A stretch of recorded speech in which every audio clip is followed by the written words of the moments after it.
And we are back with the fifth and the final segment of the GSMC Basketball Podcast, presented by the GSMC Sports Network. And in this final segment, we are going to be continuing the conversation of players who have the most to prove. We left off at, I believe it was Chet Holmgren for the Oklahoma City Thunder. So now we're moving on to the Orlando Magic, where the player who I feel has the most to prove is Jalen Suggs.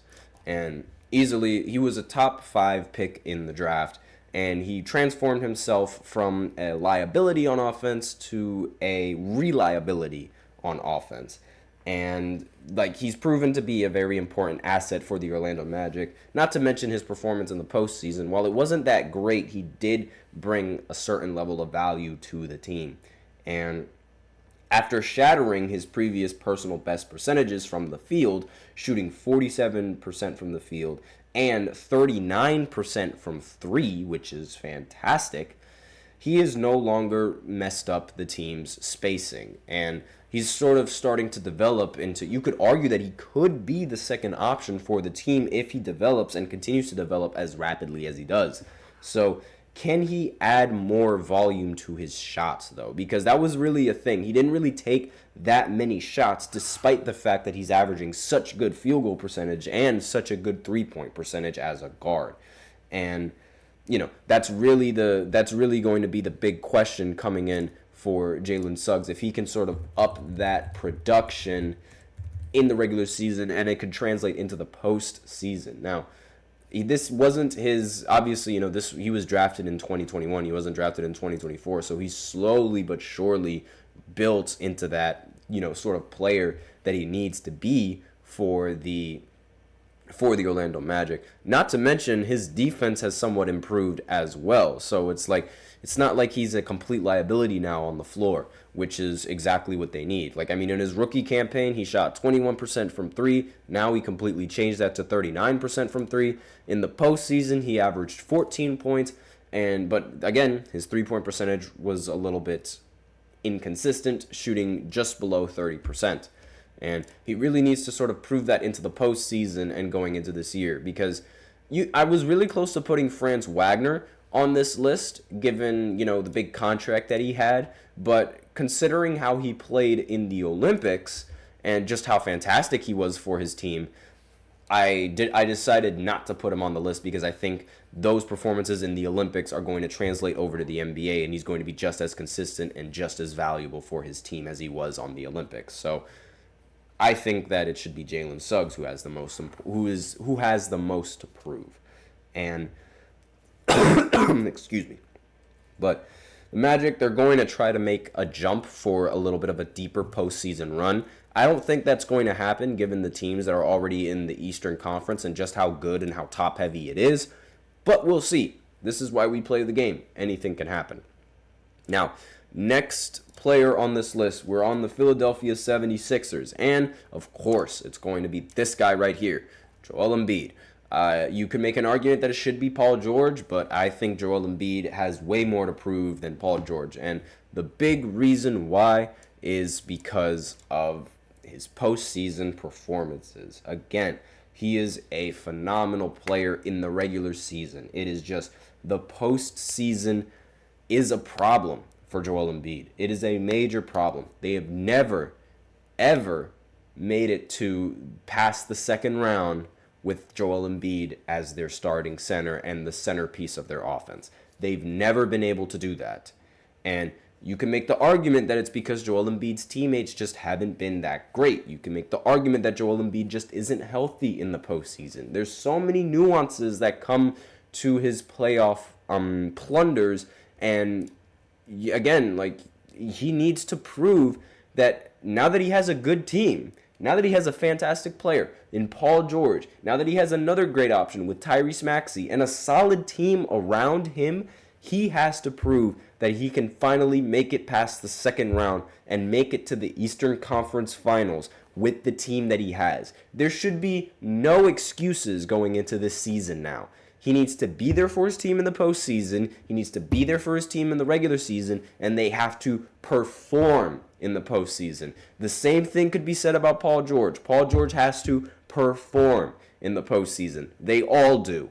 And this is probably going to be a legacy season for a lot of these people because, again, Joel Embiid, he came off of an MVP a year ago, not last season, but the season before that. And when he came off the MVP, he didn't make it past the second round. He's the only MVP in the history of MVPs that has never made it past the second round of the NBA postseason. He needs this. He needs to make it to the Eastern Conference Finals. If he doesn't, this is going to be a failure. It's that simple. He needs to be available for his team. I know he gets injured, but that's part of the game, and you have to be able to stay healthy enough for the postseason. Like, I know that a lot of people are going to feel rather mixed on that because it's like, a lot of these players can't really help injuries. Joel Embiid doesn't really do anything to help himself from not getting hurt, though, because, like, he always falls on the floor every single time he goes up for a layup or anything that's inside the paint. Like, of course he's going to get injured with how he's trying to land. But I digress with all of that. He needs to prove that he can make it past the second round because so far it's been the same thing every single year, just with different players. And again, you can make the argument that it's because James Harden and Ben Simmons, they underperformed when they really needed them to perform.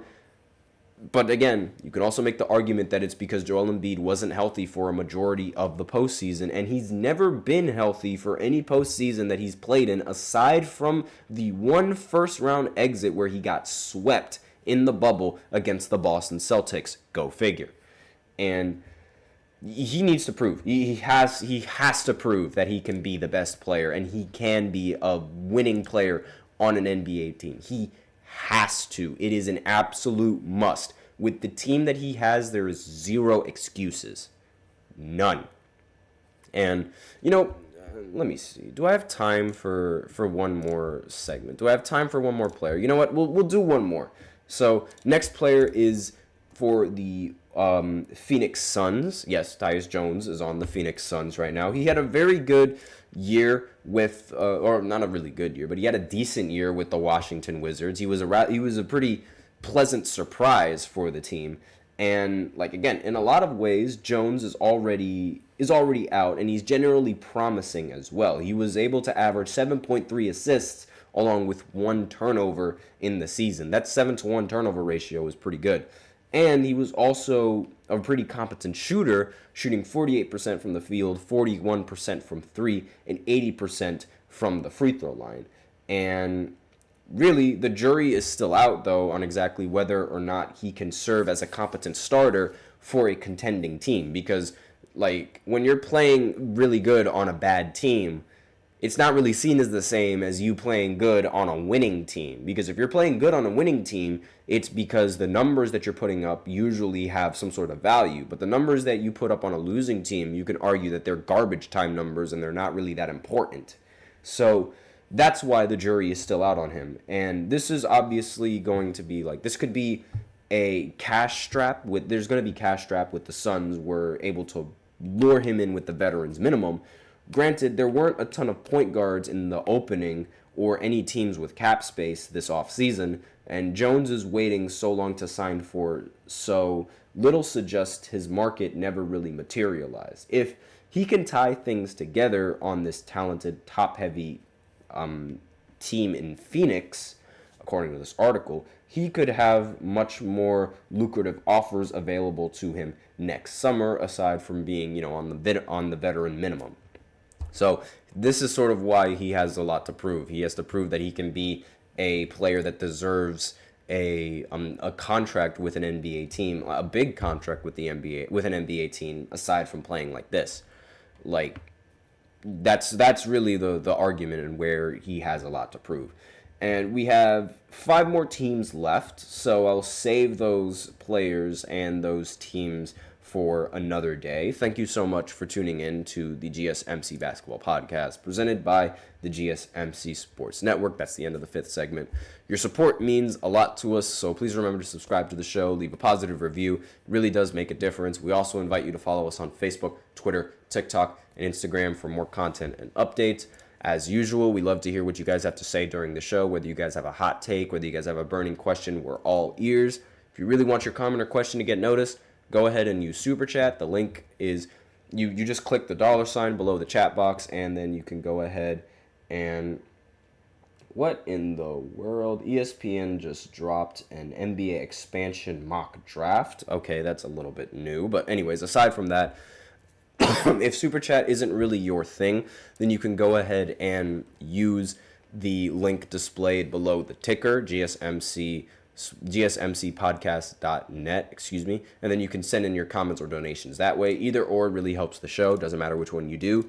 Thank you so much for tuning in, everyone. I am your host, Nelson, and as always, take care.